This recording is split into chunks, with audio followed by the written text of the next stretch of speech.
Everyone, स्वागत है आप सबका learning with Gautam YouTube channel में। तो आज की इस वीडियो में हम करने वाले हैं क्लास 12th म्यूजिक के इंपॉर्टेंट ऑब्जेक्टिव क्वेश्चन आंसर को, जो कि आपके आने वाले एग्जाम के लिए काफ़ी ज़्यादा इंपॉर्टेंट प्रश्न रहने वाला है। तो चलिए शुरू कर लेते हैं फर्स्ट क्वेश्चन से। और पहला क्वेश्चन है, पंडित कृष्णराव शंकर किस घराना से हैं? पंडित कृष्णराव शंकर जो है किस घराना से आते हैं? तो ग्वालियर घराना से पंडित कृष्णराव शंकर आते हैं, यानी कि ऑप्शन नंबर बी हो जाएगा। अगला क्वेश्चन है, राग देश किस ठाट के अंतर्गत आता है? तो राग देश जो है ये खमाज ठाट के अंतर्गत आता है, ऑप्शन नंबर बी हो जाएगा। याद रखना है, राग देश जो है किस ठाट के अंतर्गत आता है? तो खमाज ठाट के अंतर्गत आता है राग देश। अगला क्वेश्चन है, हिंदुस्तानी संगीत में चल एवं अचल मिला करके कुल स्वर जो है वो कितने हैं? तो याद रखना है, हिंदुस्तानी संगीत में चल और अचल दोनों को मिला करके कुल स्वर की जो संख्या है वो होती है 12, ऑप्शन नंबर ए हो जाएगा। अगला क्वेश्चन है, तानसेन किस राजा के दरबारी गायक थे? जो तानसेन थे ना, ये सम्राट अकबर के दरबारी गायक थे। सबको इसका आंसर ऑलरेडी पहले से पता ही होगा। अगला क्वेश्चन है, राग भैरव किस जाति की, सॉरी भैरव नहीं भैरवी, क्योंकि आपके ऑप्शन में भी भैरव भी रह सकता है। भैरव अलग होता है और भैरवी अलग होता है। तो राग भैरवी जो है किस जाति का राग है?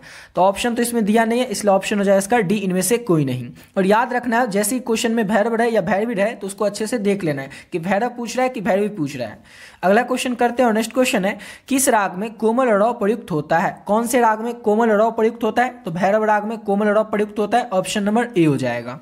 अगला क्वेश्चन है, किस ताल में 10 मात्राएं होती है? किस ताल में 10 मात्राएं होती हैं? तो झप ताल जो है इसमें 10 मात्राएं होती हैं। झप ताल जो है 10 मात्राओं का होता है, ऑप्शन नंबर बी हो जाएगा।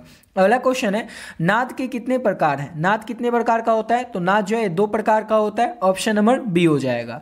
अगला क्वेश्चन है, स्वरों के चढ़ते क्रम को क्या कहते हैं? ये क्वेश्चन तो आपको याद ही रखना है हर हाल में, क्योंकि फिक्स है कि पूछा ही जाएगा। जिस दिन आप एग्जाम दे के आएगा उस दिन जरूर आप ये बताइएगा कि ये क्वेश्चन आया था कि नहीं आया था। ये क्वेश्चन फिक्स है कि आएगा ही आएगा। स्वरों के चढ़ते क्रम पूछ ले या स्वर के उतरते क्रम पूछ ले। तो स्वर के चढ़ते क्रम को क्या कहते हैं? तो आरोह कहते हैं। और स्वर के उतरते क्रम को क्या कहेंगे? तो अवरोह कहेंगे। दोनों को याद रखेगा, शायद दोनों पूछ सकता है या कोई एक तो पूछेगा, इसलिए अच्छे से इसको याद रखना है। स्वर के चढ़ते क्रम को आरोह और स्वर के उतरते क्रम को अवरोह। अगला क्वेश्चन है, ताल कहड़वा का प्रयोग किस शैली के साथ होता है? तो जो ताल कहड़वा है इसका प्रयोग जो है सुगम संगीत के साथ होता है। किसके साथ होता है? तो सुगम संगीत के साथ ताल कहड़वा जो है इसका प्रयोग किया जाता है, ऑप्शन नंबर सी हो जाएगा। अगला क्वेश्चन है, विकृत स्वर कितने होते हैं? ये क्वेश्चन इस बार जो मॉडल पेपर दिया गया था, मॉडल पेपर रिलीज हुआ था बिहार बोर्ड की तरफ से, उसमें ये क्वेश्चन था भी कि विकृत स्वर कितने होते हैं? तो विकृत स्वर जो है वो 5 होते हैं, ऑप्शन नंबर डी हो जाएगा। अगला क्वेश्चन है, हिंदुस्तानी संगीत में कितने ठाट होते हैं? तो हिंदुस्तानी संगीत जो है इसमें ठाठों की संख्या जो है वो 10 होती है। याद रखिएगा, हिंदुस्तानी संगीत में ठाट कितने होते हैं? तो 10 होते हैं, ऑप्शन नंबर सी हो जाएगा। और अगला क्वेश्चन की ओर बढ़ने से पहले आपको बताना चाहेंगे म्यूजिक के गेस्ट क्वेश्चन पीडीएफ के बारे में। ऑलरेडी बहुत सारे बच्चे इस पीडीएफ को ले चुके हैं। जो भी बच्चे ले लिए वो वीडियो को देखने की जरूरत नहीं, यहाँ से आप लोग थोड़ा स्किप करके थोड़ा आगे से देख लीजिएगा अगले क्वेश्चन से। जो लोग अभी तक नहीं लिए उनको बता दें कि इसमें आपको क्या मिलेगा और कैसे आपको लेना है। इसमें आपको मिलेगा 3 पीडीएफ। पहला पीडीएफ में रहेगा 400 से भी ज्यादा महत्वपूर्ण प्रश्न यानी कि ऑब्जेक्टिव क्वेश्चन। दूसरा पीडीएफ में रहेगा लघु उत्तरीय प्रश्न, लघु उत्तरीय और दीर्घ उत्तरीय दोनों टाइप के प्रश्न रहेंगे और ये प्रश्नों की संख्या 100 से भी अधिक ही है। और तीसरा पीडीएफ में आपको मिलेगा 2013 से करके 24 तक के जितने भी प्रश्न पूछे गए पिछले 11 साल में आपके एग्जाम में, सारा का सारा प्रश्न आप लोगों को एक ही पीडीएफ में आंसर के साथ मिल जाएगा। और इसकी जो प्राइस है इतना सारा पीडीएफ का, वो केवल और केवल 30 रुपीज है। तो कोई भी स्टूडेंट ऐसे होंगे जिनका कि सब्जेक्ट म्यूजिक होगा तो ले सकते हैं इस पीडीएफ को, इसीलिए इसका प्राइस जो है वो केवल और केवल 30 रुपीज ही रखे हैं। अब इसको पे कैसे करना है? तो ये नंबर है 7903820891। इस नंबर पर आप लोग फोन पे, गूगल पे, पेटीएम किसी भी माध्यम से पे कर सकते हैं। आप लोगों को क्या करना है, ये जो नंबर है 7903820891, इस नंबर पर आप लोग को 30 रुपये पे कर देना। और पे आप किसी भी माध्यम से कर सकते हैं और पे करके आप लोगों को स्क्रीनशॉट ले करके और इसी नंबर से जो व्हाट्सएप है उस व्हाट्सएप पे स्क्रीनशॉट को भेज देना। और बस एक छोटा सा मैसेज कर देना म्यूजिक, जिससे ये पता चल जाए कि आपको म्यूजिक का पीडीएफ चाहिए। जैसे आप पे करके स्क्रीनशॉट भेजेंगे, सब्जेक्ट का नाम बताएंगे, म्यूजिक टाइप करके आपको जो पीडीएफ है तुरंत मिल जाएगा। और इसको अगर अच्छे से कर लेते हैं ना तो आपसे एग्जाम में एक भी प्रश्न इसके बाहर से देखने को नहीं मिलेगा। जैसे कभी मॉडल पेपर रिलीज हुआ था तो उसमें देखिए होंगे कि जितना क्वेश्चन इसमें अभी आपको दे रहे हैं ये सारा क्वेश्चन पहले से ही मॉडल पेपर में रिलीज कर दिया गया था। अभी तो आपको मिलेगा अभी, लेकिन ये जो पीडीएफ है, ये पीडीएफ तो आपको बहुत दिनों से दे रहे हैं। तो पीडीएफ में पहले से ये क्वेश्चन ऐड था, बाद में मॉडल पेपर में दिया गया था। सेम इसी तरह से आपके बोर्ड में जो भी क्वेश्चन आएंगे बोर्ड एग्जाम में, उसका सारा का सारा प्रश्न आप लोगों को, चाहे वो ऑब्जेक्टिव हो या सब्जेक्टिव, इसी पीडीएफ से आपको देखने को मिल जाएगा। तो जो भी बच्चे अभी तक इस पीडीएफ को नहीं लिए इसको जरूर ले लीजिएगा। अगर आपका सब्जेक्ट म्यूजिक है तो, समझ गए, म्यूजिक है तब तो आपको हर हाल में इस पीडीएफ को ले लेना और अच्छे से तरीके से इससे तैयारी कर लेना। इसमें जितने भी क्वेश्चन है, चाहे वो ऑब्जेक्टिव है, सब्जेक्टिव है, सबको अच्छे से कर लेते हैं तो आपसे एग्जाम में एक भी प्रश्न म्यूजिक में छूटने वाला वाला नहीं है, ठीक है। तो जो भी बच्चे अभी तक नहीं लिए इसको जरूर ले लीजिएगा।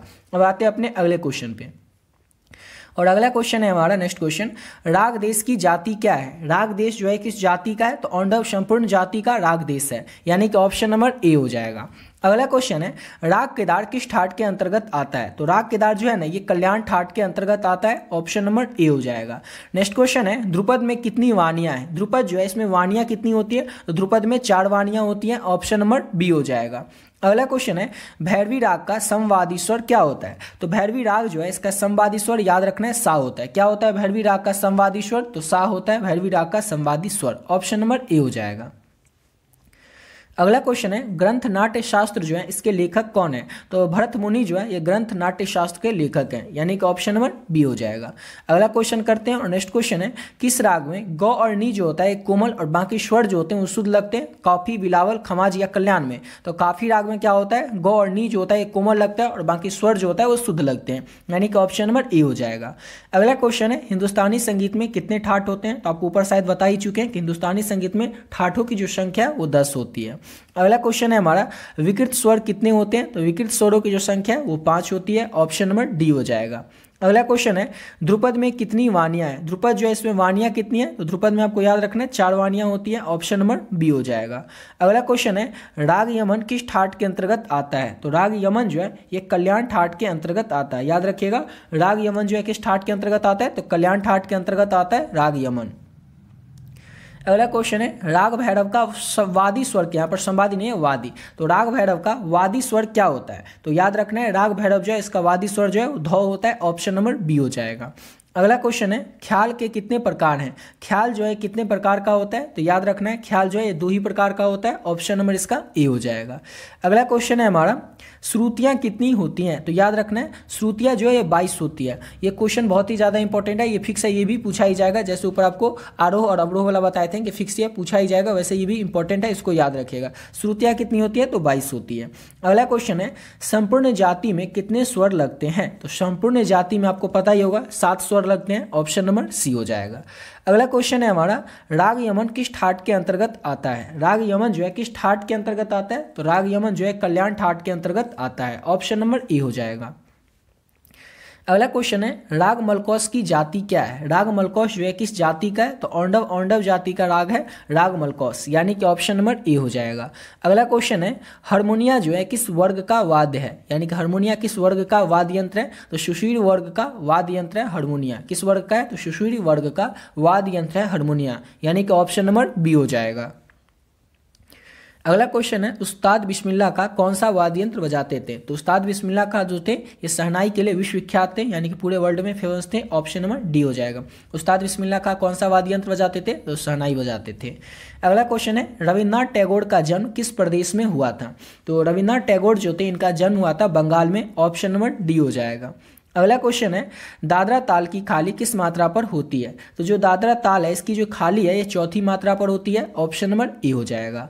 अगला क्वेश्चन है, झप ताल में कितने विभाग हैं। झप ताल जो है इसमें विभागों की संख्या कितनी होती है। तो याद रखना है झप ताल जो होता है इसमें विभागों की संख्या 4 होती है, ऑप्शन नंबर सी हो जाएगा।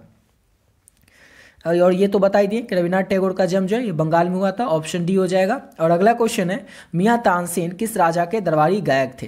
तो मियां तानसेन जो थे ये सम्राट अकबर के दरबारी गायक थे और नवरत्नों में से एक थे, यानी कि ऑप्शन ए हो जाएगा। इसी के साथ वीडियो पे कंप्लीट